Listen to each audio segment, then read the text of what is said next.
guys, Ivan from Electronics Blog here again, and I am just like everybody in the fountain pen world. I've been listening to the news about Lamy. A couple of things in the news. It was basically Lamy releasing the dark lilac ink, and how it's not the same, it is the same, it's not.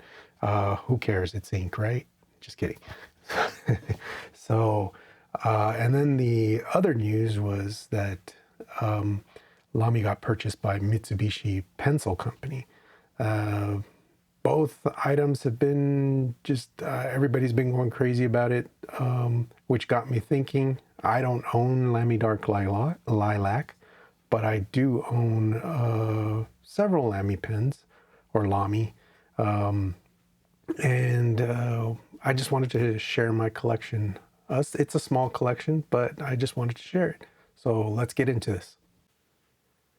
Okay, so what you see here are basically all the Lamy pens that I have in my collection.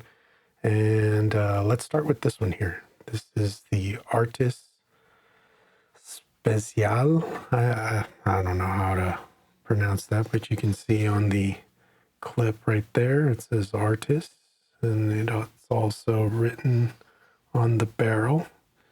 The reason this is in my Lamy collection is because Artist was basically the beginnings of Lamy, or Lamy.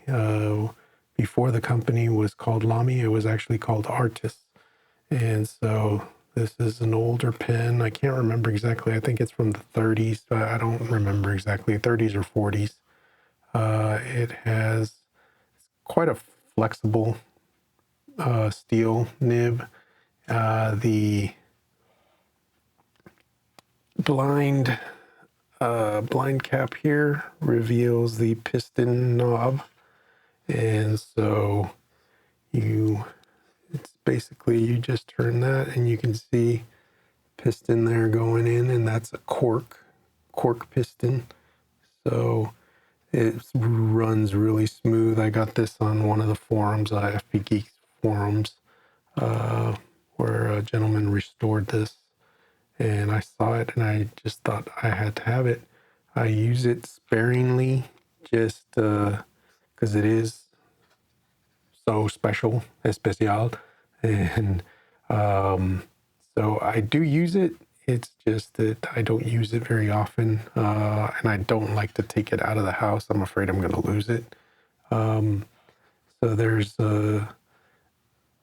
it's a nice looking small piston filler, kind of reminiscent of Pelican. They're old, like a Pelican M100 or M200. It's about that size.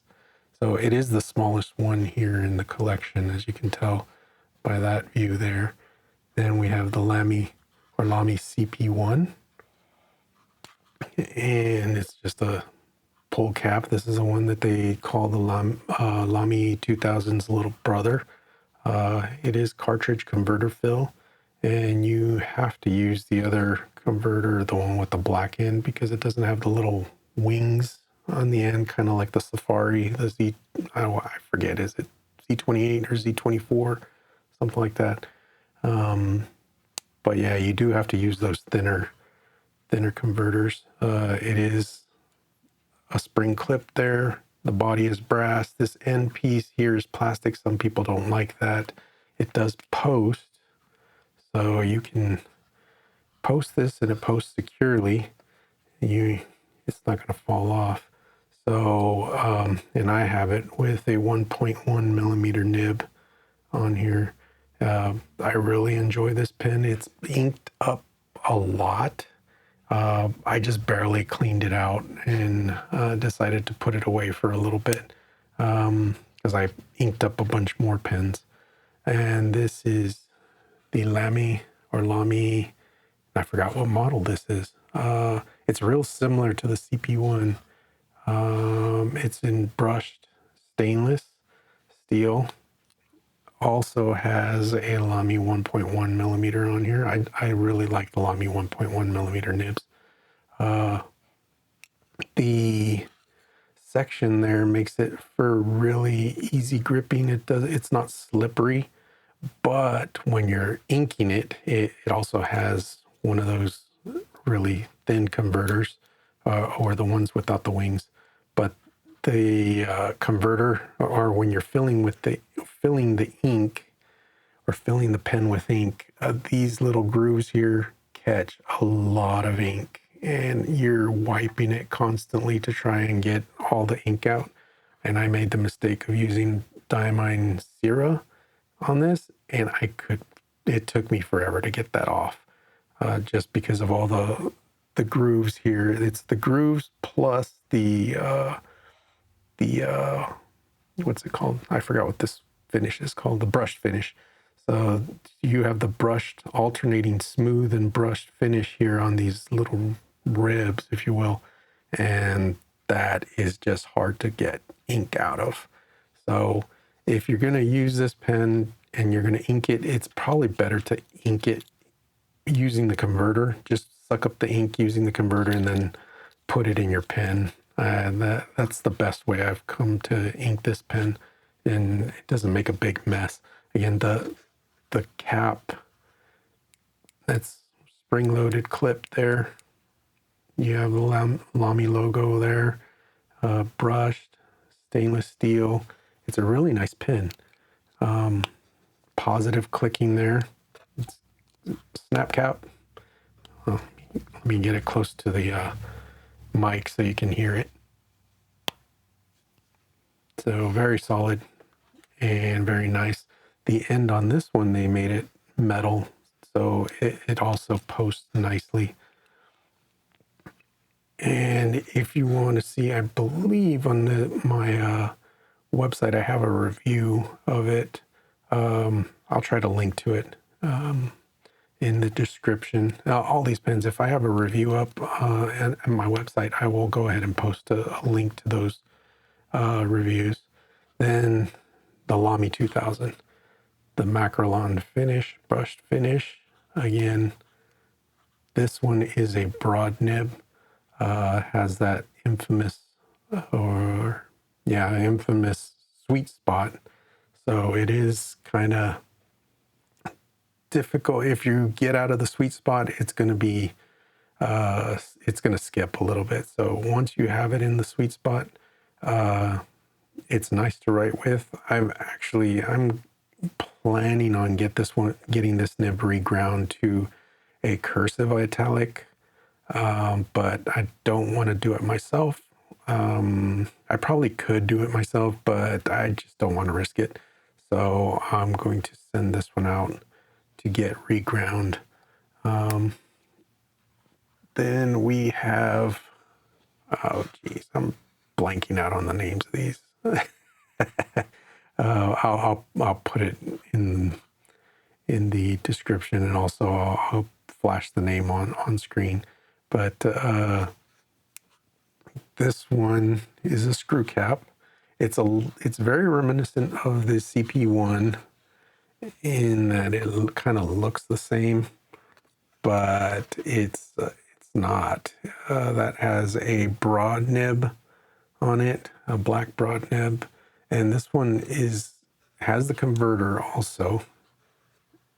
And I'll show you something here in a little bit. It has the spring clip. So all of them have spring clips, and I like that. This one feels a little bit weightier. You've got metal cap, metal barrel, and then this portion here, I'm not sure if that's metal or not. Yeah, it feels cold to the touch. So I'm thinking that the grip or section is metal. But this one, when you open it to fill it, so you turn this, and then it slowly pushes out that section there, and then you'll see that arrow. You keep on turning until it completely releases, and then you can pull this out, and there you go. There's the whole converter and section. What's nice about this is when you fill it, so you clean this still, but the part that you hold never touches the ink. So this remains very clean. And then, so that's kind of nice. And then, yeah, I tried screwing this in, and this, you can see it doesn't work that way. So if you want to get this back into it, oops, seems to have jammed up. What did I do? Let's try and turn that. There we go. There we go. So you just turn the section and you'll see it's starting to go in by itself, and there, it's tightened. So it's a little bit of an unusual way to unscrew the barrel, but it's kind of cool, kind of neat. And for those people who don't like the thinner feel of the CP-1, this one has a thicker section, so it's a little bit more comfortable. I've gotten used to the thinner feel of the CP-1. I used to hate thinner pens, but when I learned to grip a pen properly, this actually became very comfortable. But when I first got it, it was not comfortable for me just because I didn't know how to grip a pen. And then this is, that's when I got this one, and it was way more comfortable. Now that I know how to grip a pen, it doesn't matter. The thickness is not a problem for me. Then we go to our all-star section, and these are this was an LE version. I think it was 2012, 2014. I don't remember exactly. I don't have the converter in it, but I also enjoy the Lamy all-stars. Everybody knows what these are like. They're the aluminum body pens, very nice. You can swap the nibs, and all of these here, except for the Artist and the Lamy 2000, you can interchange the nibs between these pens very easily. So that's nice. This was also the special edition or limited edition black, and I don't remember the year they came out, but I got that. It was one of the few limited editions that I got, along with the Petrol, the Lamy Safari Petrol. A lot of the limited edition colors don't appeal to me. So the ones I have here, it's because I really like them. And as you can see, I've only liked 3 of the limited editions. Now this one here, this one is special. So that's the original barrel. This was the first Lamy Safari I ever purchased, and this was way back, I want to say around 2010. And the thing with this is that this is the pen that I learned to grip a fountain pen properly. I like this pen so much. I used it so much. I don't use it so much nowadays, but I wanted to do something special. And so SAR pen, I think it's SAAR.pen on Instagram. He makes ebonite bodies or barrels for Safaris along with his own pens. But I saw this ebonite body that he had showing with a Safari, and I said, this is the pen that taught me to grip a pen, and I got rid of my death grip with this pen. I wanted to do something special to commemorate it, so I just ordered the barrel. And so it makes the pen slightly smaller, but this ebonite, and you can see there's the typical converter, but the this ebonite barrel just makes it stick out. It doesn't look like a regular Safari, obviously. So I've seen some where they've done the whole Japanese lacquer jobs on them.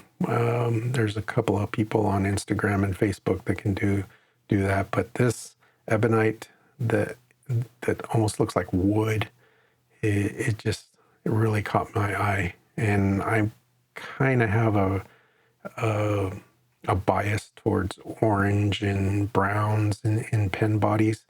And so this just was it for me. And so I use this every once in a while now, but when I use it, it gets looks, because you don't see something like this very often.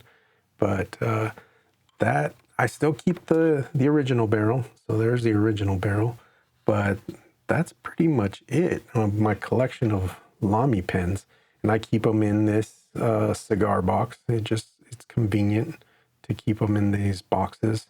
A lot of my pens are in cigar boxes, but I hope you enjoyed this little trip and look at my Lamy collection.